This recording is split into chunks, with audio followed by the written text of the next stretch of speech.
What do you remember though, Martin, about the culture back then surrounding food and drink? My parents, they weren't too happy about me working behind a bar to start with, because I got my degrees, similar to yourselves, and they wanted me to go out and get this great graduate job.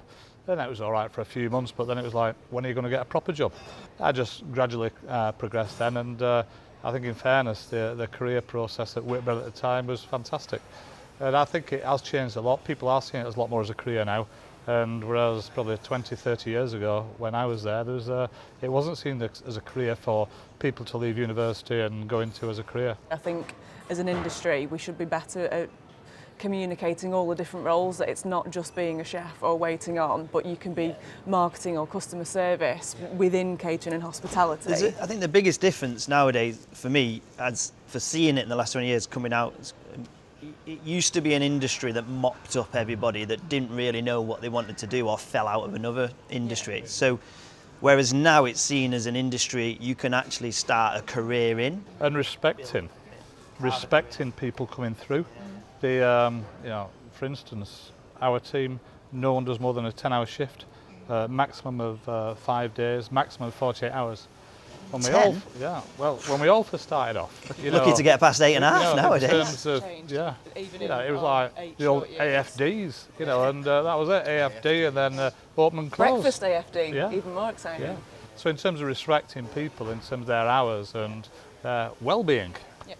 In terms of what's changed for me is, when I look at our teams at Bundo, it's the interests of everybody that works at Bundo. It's amazing, like genuinely, they'll eat at the French and they'll spend their money at every facet of our industry, and they're well and truly into it. So they'll drink the best beers, they're proper winos, they're into it all, which I think, I feel as though that wasn't the case. But it's so much more inclusive nowadays, isn't it? Anybody can eat out, like you say, especially at like the high end level. We've got some restaurant guides here on the table from the year 2000, and I think back to what the industry was like then, the late 90s going into 2000s. All these northern cities, post-industrial cities, were starting to regenerate a bit, and suddenly people were opening cool bars, or people were opening nice restaurants in a way that just wasn't there when I was growing up around Manchester.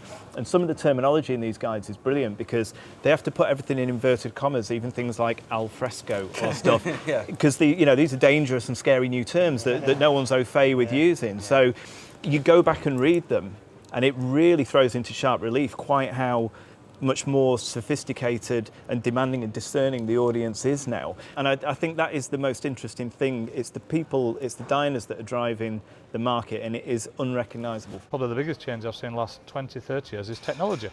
Going back to the good old Skyrack days, in the pub then 30 years ago, all the builders used to go in Friday lunchtime, Friday afternoon, and used to pay all electricians, plumbers and roofers ever in there. And it really was the hub of the community. That was really, Fridays were fantastic. Great afternoon sessions, everyone would get involved with it. And that's when people used to pay cash. So I think now with people, there's no purpose really for leaders of businesses to meet other people, subcontractors, and pay them back with cash, because it all goes into the bank. I think it's a shift in cultures. So it used to be a drinking culture where it was so weekend focused. That's still there now. For me, the big thing that's changed, and I see this as a restaurant, especially the style of restaurant we are, kind of like a bit of a foodie driven one, is that the culture's changed in that people don't just eat at the weekend anymore. They will eat during the week. So people will spend money on food during the week. They still focus their wet spend on the weekends. I see people coming in now and they're happy to spend on my big menu, which is like £99 a head just on the food, on a Tuesday, Wednesday, Thursday, because they're coming for that food experience. Yeah, destination dining. Yeah, they're not going to come in a restaurant like the French used to be, and I'm expecting them to spend £1,000 on a bottle of wine. Like, I have absolutely no expectation of that. Really, they are people that 5 years ago or 10 years ago would not have stepped foot out their house midweek to come and eat, whereas they're everyday people now, average Joes like me and my mates. I know when I go around the city, if I pop into Bundobust on a Tuesday night, or you're going to Hawksmoor, or you're going to Schloss, or you're going to Rudy's, they're rammed. Yeah. And I know that 20 years ago when I was living in Manchester, Been no chance. that was not the case. There was very little happening in a midweek night. It's just the culture has just completely changed for me in and around the northern cities, where it is getting a little bit more similar to that cosmopolitan kind of like London lifestyle.